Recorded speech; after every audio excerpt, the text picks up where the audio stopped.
کیونکہ بعد نماز کی مجمع شیعوں کا چپ کر جائے بندے نے دیکھے آج ایسے ماشاءاللہ کہہ رہے تھے نماز کی بات مولانا نے شروع کی مجمع چپ ہو گئی. ہم فجر کے ٹائم پڑھتے ہیں, ظہر کے ٹائم پہ پڑھتے ہیں, عصر اس کی فضیلت والے ٹائم میں پڑھتے ہیں. مجھے تائید چاہیے مجمع کی, آپ سہمت فرمائیں, یہ باتیں آپ کے ذہن میں رہنی چاہیے. مغرب ہم مغرب کے ٹائم پہ پڑھتے ہیں, عشاء اور مغرب میں زیادہ فاصلہ نہیں, عشاء ہم عشاء والے ٹائم پہ پڑھتے ہیں. اگر کوئی بندہ یہ کہتا ہے کہ جی یہ نمازیں ملا کے پڑھنا اسلام میں ہے ہی نہیں, قرآن میں ہے ہی نہیں, تو پھر میں الجھتا نہیں ہوں. میں کوئی پنڈ فتح کرنے کے لیے تقریریں نہیں کرتا, نہ بڑی سادہ سی باتیں تاکہ غلط فہمیاں دور رہے. چیلنج بھی نہیں کر رہا ہوں, بھائی چارے کی فضا میں کہہ رہا ہوں نماز پنجگانہ ہر مذہب میں واجب ہے, لیکن جو ہمیں ماڑا مسکین سمجھتے ہیں میری ان سے اپیل ہے کہ قرآن مجید کے 30 پاروں سے تیرا کوئی دانشور مجھے 5 نمازوں کے 5 ٹائم دکھا دے.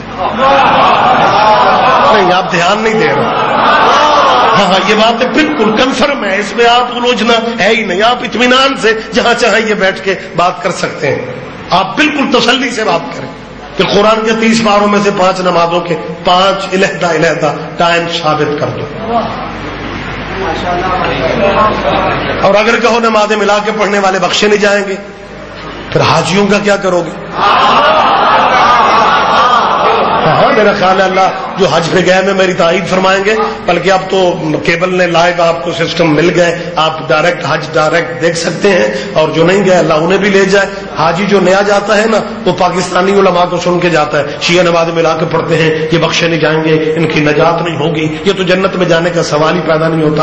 وہ مطلب اس طرح کی تقریریں سن کے بیچارہ حج پہ جاتا ہے اور میدان عرفات میں ظہر پڑھ کے اٹھتا ہے. ریگولر حاجی جو ساتھ روٹین میں جاتا ہوتا ہے وہ اسے کہتا ہے کہاں جا رہے ہو؟ اس نے کہا اگلے رکن کے لیے. اس نے کہا اگلا رکن تو ادھر ہی ہے. اس نے کہا کیسے؟ کہ ابھی یہاں پہ ظہر کی نماز ہوئی ہے نا, تو اس کے ساتھ ہی آپ نے جانا نہیں, عصر کی جماعت بھی ہوگی. عصر کی جماعت وہ پریشان ہو کے کہتا تو مجھ سے مذاق کر رہے ہیں, اور ظہر ابھی پڑھی ہے, ابھی ظہر کے ساتھ اکٹھی عصر پڑھا رہے ہو. پاکستان میں تو ظہر عصر ملا کے شیعہ پڑھتے ہیں. وہ کان میں کہتے ہیں بتانا کسی کو نہ, حج پہ وہی کرنا پڑتا ہے جو شیعہ کرتے ہیں. حد کرے گا تک یہ بھی اس میں آپ زندہ اور سلامت رہے. خدا یہ مائک پہ میں تسلی سے بات کر رہا ہوں, بالکل اطمینان سے بات یہ آپ آگے بھی کرنے کی پوزیشن میں. ظہر عصر بھی اکٹھی, مغرب عشاء بھی اکٹھی, نمازیں ملا کے میں پھر کہہ رہا ہوں 5 نمازوں کے 5 ٹائم قرآن مجید کے 30 پاروں سے دکھا دو. سورہ بنی اسرائیل میں خدا میرا جانتا ہے نمازوں کے ٹائم اللہ نے جو بیان کیے تو پڑھے لکھے دوست بیٹھے ہوئے حافظان قرآن سے میری تائید کروا لینا. سورہ بنی اسرائیل کی آیت ہے, خدا فرماتا ہے حاکم بالصلاۃ, نماز پڑھو. اب ٹائم اللہ دے رہے, 5 نمازوں کے ٹائم اللہ بتا رہے.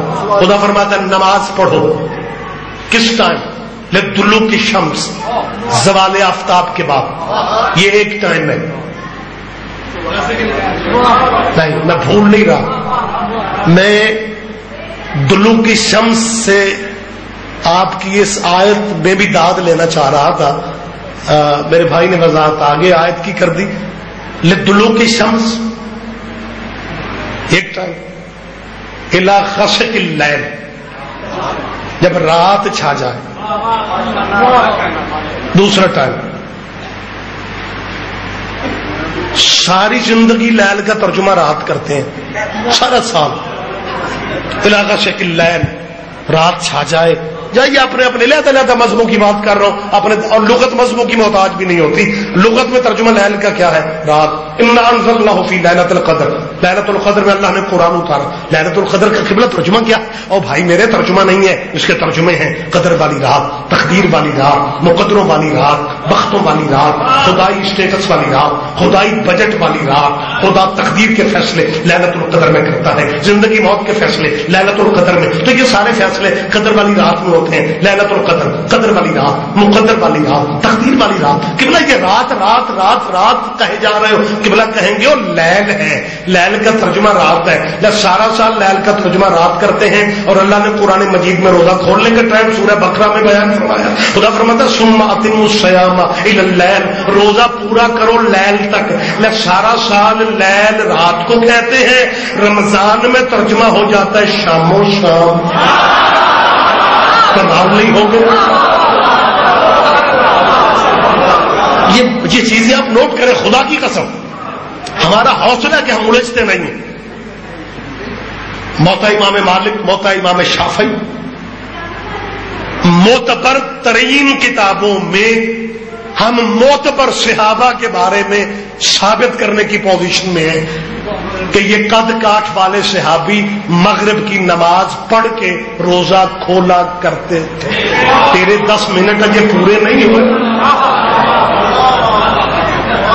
ہمارے 10 منٹ تمہیں سمجھ میں نہیں آ رہے، پھر بھی یہ اعتراض کریں گے شیعہ روزہ 10 منٹ کو. ایک مولانا کہنے لگے شیعہ سارے پنڈ کا روزہ کھل جاتا ہے، ان کے 10 منٹ ہی نہیں ختم ہوتے، سارے پنڈ دیا دانا مک جاندیاں، یہ ابھی تک ہوتے ہیں اشہد ان امیر المومنین و امام، سارے جہان کا کلمہ ختم محمد رسول اللہ پہ ہو جاتا ہے، ان کا کلمہ پتہ نہیں کہاں جا کے ختم ہوتا ہے. دین اتنا مطلب حد ہو گئی جی، سارے زمانے کی تکبیریں میتوں کی 4 ہے، ان کی جی وہ بھی 5 ہے، کلمہ ان کا لمبا، اذان ان کی لمبی. مولانا اسماعیل فرمان لگے کچھ لمبائی آپ کے پاس بھی ہے کہ یہ کس نبی کی سنت ہے جو جناب کر رہے ہیں.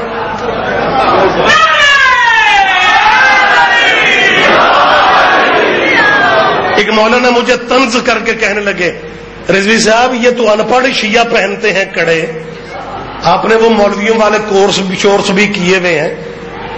ماتمی بھائی تسلی میں رہیں، جتنی ڈگریاں پاکستان میں مولویوں کے لیے ممکن ہیں وہ ساری میں نے کی ہوئی.